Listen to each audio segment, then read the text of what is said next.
In the early part of the last century, the 20th century, did I unplug myself? In the city of New York, a young man went to a thing that we don't see much of these days. It was called the library. He was referred there by some friends who had recommended a particular book. He went and checked the book out, and the book itself was rather mediocre. But he noticed that in the margins of the book there were some notes that had been taken, and he noticed that they were in a feminine hand. So if you all remember your days of the library, they had something inside of them in the back of the book, right? A little card, and on that card it had the names of the people.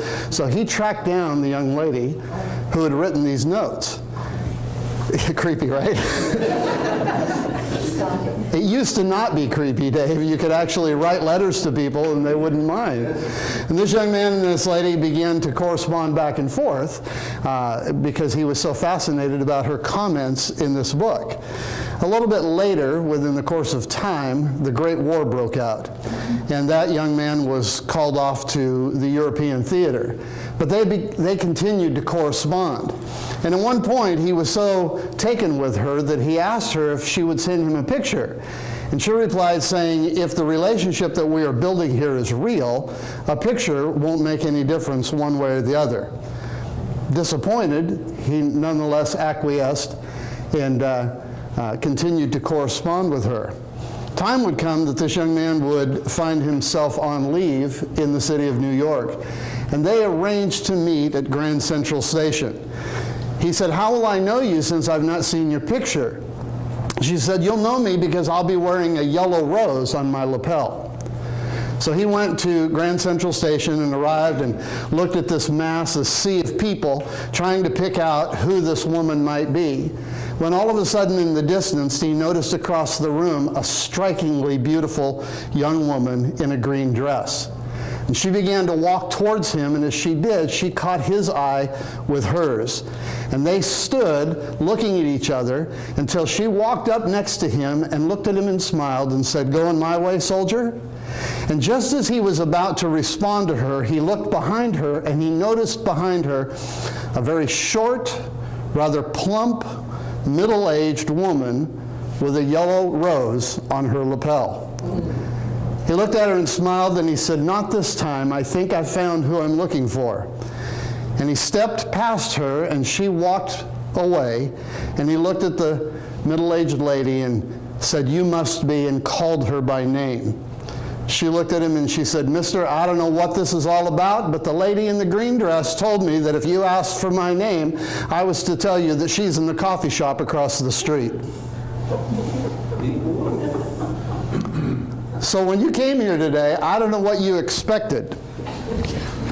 Whether you expected to get something that was going to revolutionize your business, or whether you were expecting to just have just another chamber presentation. But more importantly, I don't know what you expect from the chamber.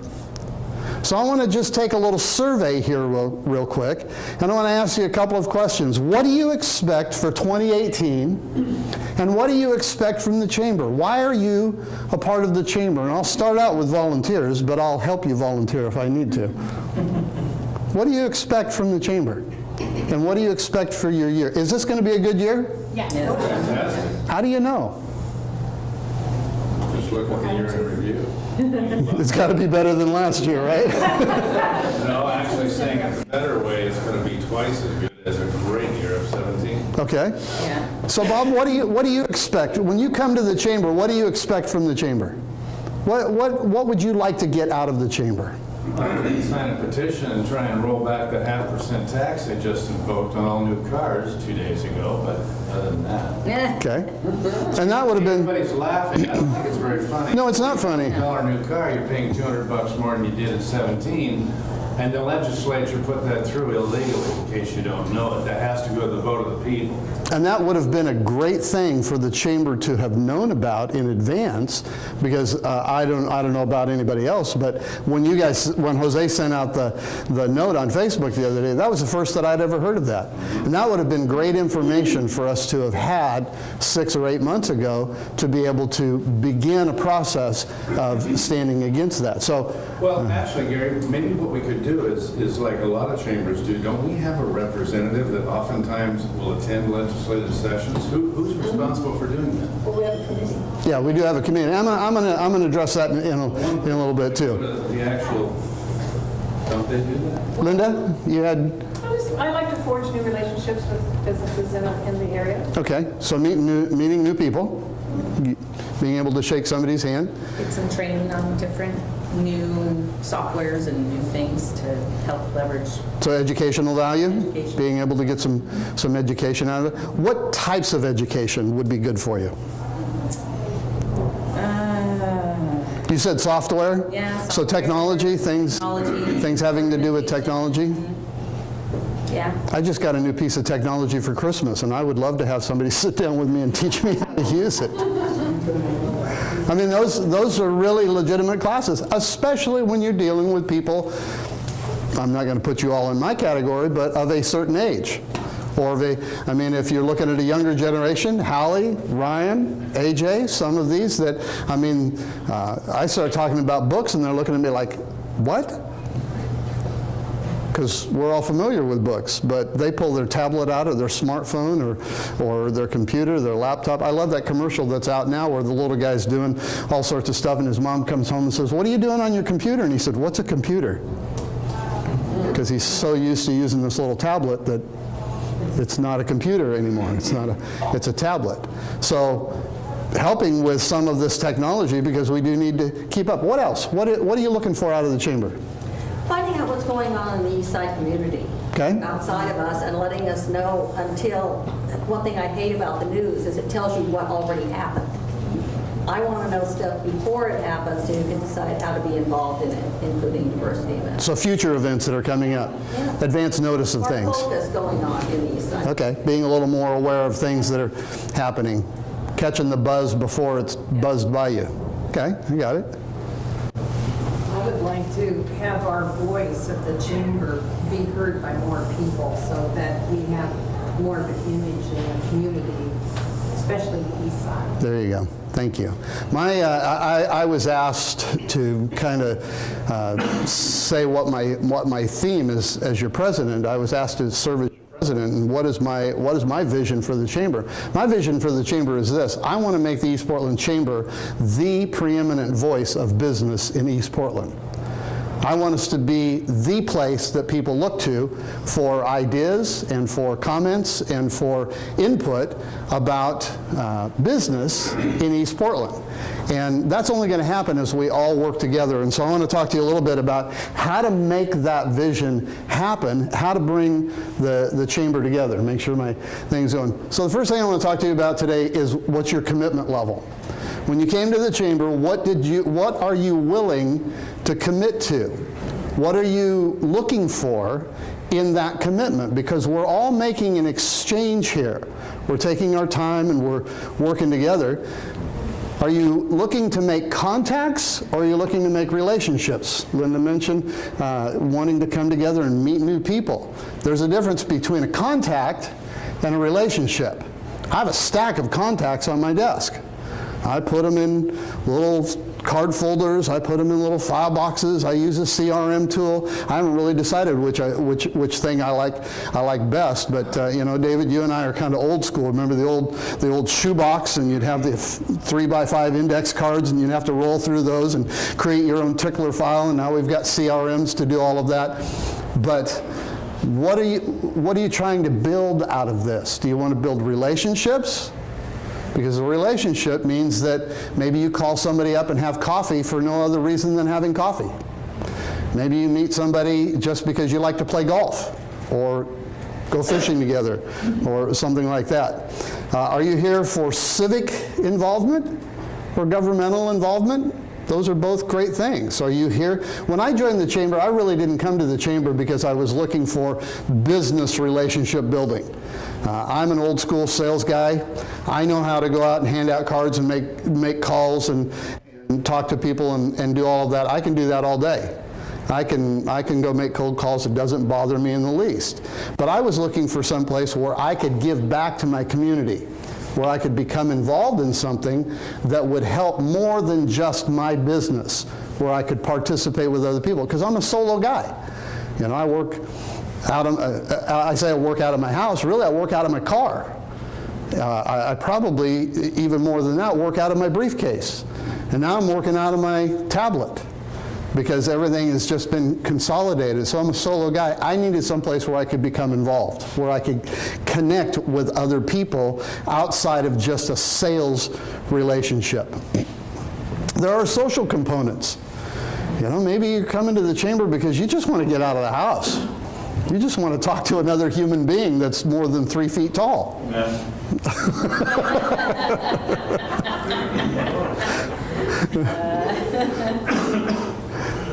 I understand the sentiment, but we're not in church, Ryan. You've got to. We go into the. So it becomes a matter. I said earlier that we're all making an exchange. There's the idea of reciprocity that goes on. The first thing you need to do with the chamber is determine your involvement and contribution. What are you willing to come and contribute to the chamber? You've all heard me say that the chamber only works when you work the chamber, and it's really true. There's a story about and you'll forgive me if I use a lot of church illustrations. I'm a pastor. If you didn't want church illustrations, you should have hired a banker to be your president. Okay? Not that bankers don't go to church. All right. You're gonna think, you know, let me just tell you, it's going to be an interesting year. Somebody's going to get offended, all right? Get over it. I mean, I just do it as a way of lifestyle now. I used to try to apologize for it, but now it's like my gifting to just irritate people. But this guy came to a little tiny church and he was speaking, and the offering came and it came past him. He was the speaker, but he noticed that you know, he wanted to set a good example, so he reached in his wallet and he put a little money in the offering, and it went on through, and he got up and preached, and afterwards the pastor came to him and handed him the offering, and it was what he had put in the offering plate. And they got ready to get in the car, and his son looked at him and he said, "Well, Dad, you know, if you'd have given more, you'd have gotten more." So I want you to know that if you give more, you'll get more. Whatever you give to the chamber, you're going to get more of that back. And you don't have to be a religious person to believe in the principle of reciprocity, that whatever you sow, that's what you're going to reap. Whatever you put in, that's what you're going to get out. We were all trained in school. Whatever goes in is duplicated and brought back out, right? Am I telling the truth today, right? So you need to decide whether you're going to be a consumer or a contributor. And I, for one, think that if we're going to be successful in the chamber or in any networking organization, we're going to have to be contributors and not just consumers. I guess I'm a little bit behind there. So we have to decide that we want to contribute to the organization, not just come and take from the organization. Needs to be the idea. So one of the ways that we can do that, we talked about inviting people. What if we all made up our mind that this meeting is going to double this year? And the only way that that could happen is if we all invited somebody. Now, folks, hear me today. I'm not talking about inviting people to church. I'm not talking about inviting people to some network marketing meeting.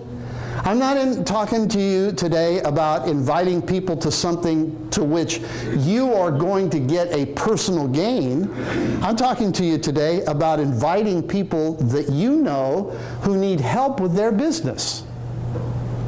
There's some real estate agent or construction company or plumber or maybe another insurance agent, or there's somebody that you know Maybe there's no more insurance agents, right, Justin? And there's no more realtors. No more realtors. They've all gone out of business.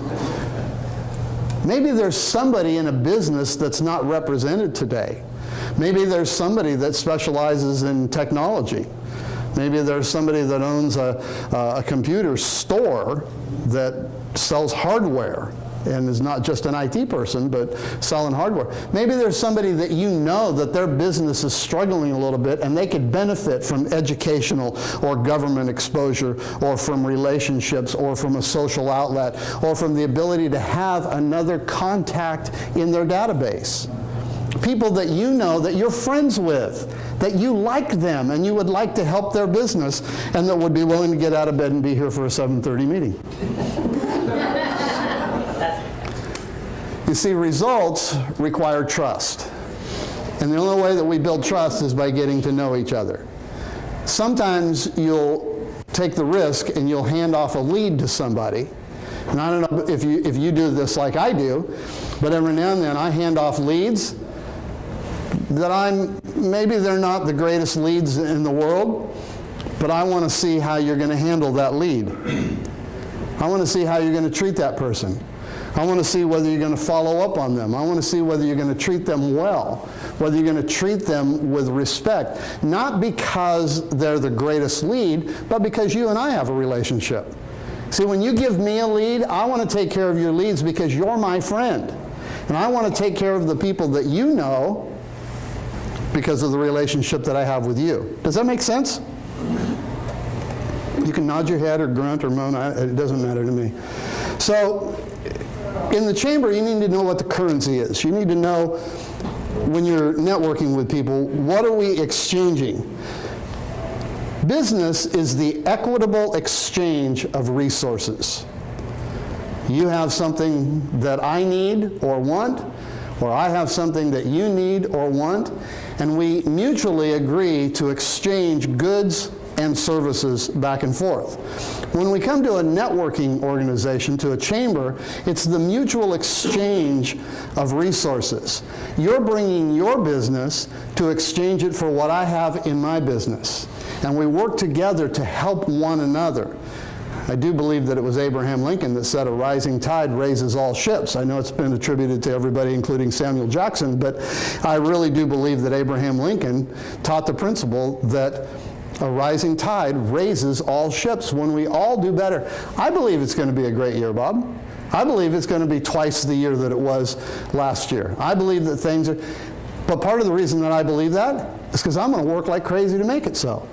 I'm going to do everything I can. I've set a new course in my own business, made a determination of what I'm going to do, and so I'm going to make my business better than it was last year. And I'm really the only one in the room that I can regulate. When you come to chamber, under promise and over deliver. Is that news to anybody? It shouldn't be. Under promise and over deliver. Come and build those relationships. You see, you trade in time, and you trade in relationship, and you trade in resource. So you come, you show up to the meetings, you participate. I like to tell people at church, sometimes you come to church because you need church, and sometimes you come to church because church needs you. Sometimes you come to the chamber meeting because you need to come to the chamber meeting. There's some information that you need. But you know what, folks? Sometimes you come to the chamber meeting because the chamber needs you. We need you to show up. What would it be like if you invited somebody, one of your friends whose business is struggling, and you've been talking to them for a month, and you've been saying, man, you got to come and meet these people. We're going to have this great presentation. It's going to be terrific, and you're going to meet a lot of people. You get to hand your card out, and you'll get great exposure. It's going to be phenomenal. And you show up with your friend and you built this up for the last month. You've got them out of bed. It's to get to a 7:30 meeting. They found a babysitter. They've gotten here, their coffee. They've got their coffee in hand. They show up, and there's 6 people in the room. Pretty disappointing, right? But if we begin to realize that I need to be at that chamber because I've committed to that chamber, I've committed to that meeting, and I don't necessarily need to go to that meeting today, but by golly, there's somebody in that meeting that's going to need me. There's some other business that might be struggling. I don't mean to put guilt on you today, folks, but the reality is that we're all in this together.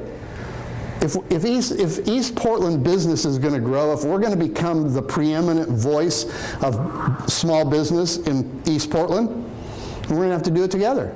It's not going to be the executive committee. It's not going to be the board members. It's not going to be Shelley. It's going to be us as we put it together. Reputation is what qualifies you for expert status. How many times, and I'll talk to the guys here for just a moment, how many times have you been talking to your wife about something or your significant other, and you've been saying, well, I think we need to make thus and so decision, and she says, whatever you disagree with, doesn't really matter. And you say, well, I don't know about that. I'll research that. And your research consists of coming to the chamber and talking to somebody in that industry, and you go home and say, okay, I talked to an expert today, and you're right, this is the decision. I mean, it would save a lot of time, guys, if you would just tell her that she's right off the bat and go with that decision. But you've come to the chamber and you've talked to, why are they an expert? Are they an expert because you checked their credentials, you found out which school they went to? Are they an expert because you have looked at all of their recommendations and all of the referrals that they've got and the letters of recommendation that they have? Or they're an expert because you had coffee together and you learned a little bit about their business. You looked in their eye and you liked them.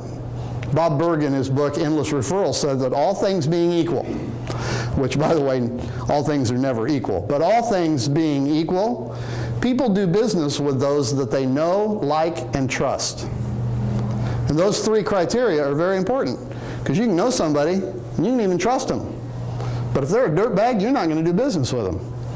If they talk rudely to you, if they mistreat you, they can be the greatest expert in town. So part of the idea of getting together is that we build a little friendship, we build a little social time, we have some coffee, we tell some stories, we poke fun at each other once in a while. Be careful, because I'm fragile. But. That equitable exchange, reputation builds your expert status. So let me race through this here. Leverage is about more. When you're talking about leveraging, we all understand the principle of leveraging. You remember your third grade science class when they talked to you about levers and fulcrums and access points and all of that. The idea of leverage is to get more. The purpose of this meeting, honestly, the purpose of the meeting is to get another meeting. When you come together here, let me just encourage you to quit hanging out with all the people that you know already and meet the new people. When I walk into the room, the first thing I do is I scan the room and say, who's here that I don't know? Who's here that I've not met yet? I want to find the people that, and if I've only got time to meet one or two, I met Jim today. I never met Jim. I want to find people that I meet. I got to reconnect with Danny, but I want to find the people that I don't know, because I've only got a limited amount of time to be able to get their name, get their card, and find a way to set another meeting. One-on-one meetings rule the day. This meeting, how many of you ever worked a trade show? Anybody ever worked a trade show? What's the goal in a trade show? What? To get the next meeting. To get the next meeting, but how do you do that? Contact. What? Get a contact. Get a contact. What do you have there? You have a bowl to collect cards. You have a drawing. The idea is to get names. The goal of a trade show is not to make contacts and give information.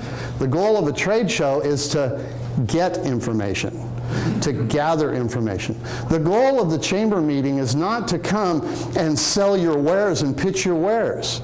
Has anybody ever sold anything because you stood up and gave a stellar 30-second introduction speech? Anybody ever sign up a new client other than David? Because he's world domination. All we're doing is making that introduction and letting people know, oh, they sound like fun. I'd like to get to know them a little better. They sound like somebody that I could have coffee with or have drinks with after work. They sound like somebody that I wouldn't mind going to the chamber happy hour if they were there. They sound like they'd be a lot of fun.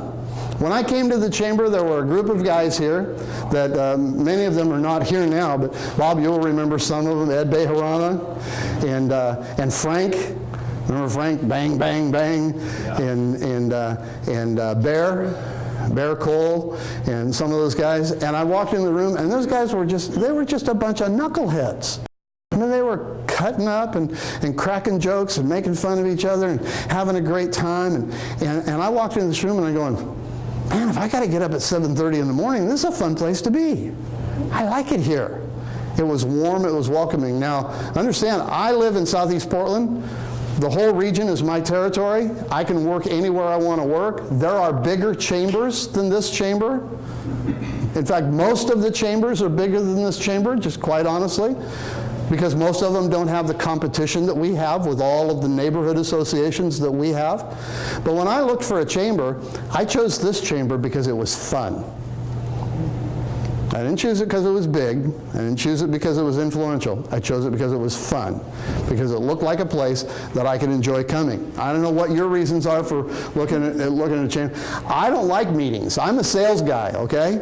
I cut my eye teeth selling copiers. Meetings are the last thing that I want to go to. So one-on-one meetings do rule the day through what I like to call reputation prospecting. Being able to build a reputation, build a rapport with people. Selling through is always better than selling to. What do I mean by that?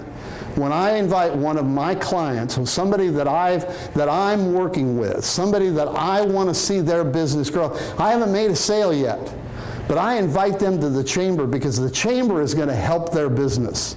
The chamber is going to help them grow. I become genuinely interested in what they're doing and what their business is, and I want to help them. When I do that, all of a sudden they look at me and they say, you know, you're not a sales guy, you're a consultant guy. You have reputation with me. And so I sell through instead of selling to. I'm looking at the clock and racing through some of these. So I want to just summarize here real quick. First of all, determine your objective. Decide why you're here. Make up your mind what you expect out of the chamber this year and work towards that end. Remember that you get what you give. Whatever you're putting in, that's what you're going to reap back.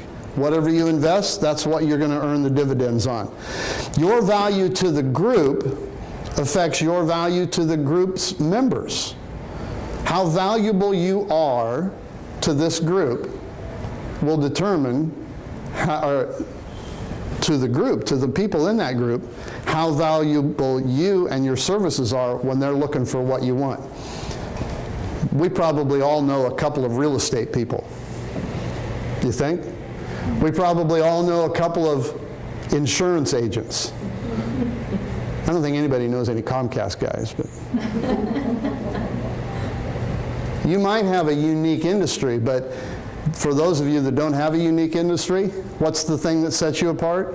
Know, like, trust. Building that relationship. The purpose of the meeting is to get another meeting. So I hope this was helpful for you. It's not exhaustive, but these are some of the tools that have helped me, and I hope that we can help you this year. We want to help you build your business. David Gatman has a great phrase that he uses when he's talking with his customers. He wants his customers to become successful because if they become successful, they pay more taxes and it helps his school. Right? Yes. If you become successful, we're all going to raise the bar. We're all going to pay more. We're all going to do more. Everybody's going to succeed. And so I want to see you be wildly successful this year. That's my goal for the chamber, to become the definitive voice of business in East Portland. So thanks.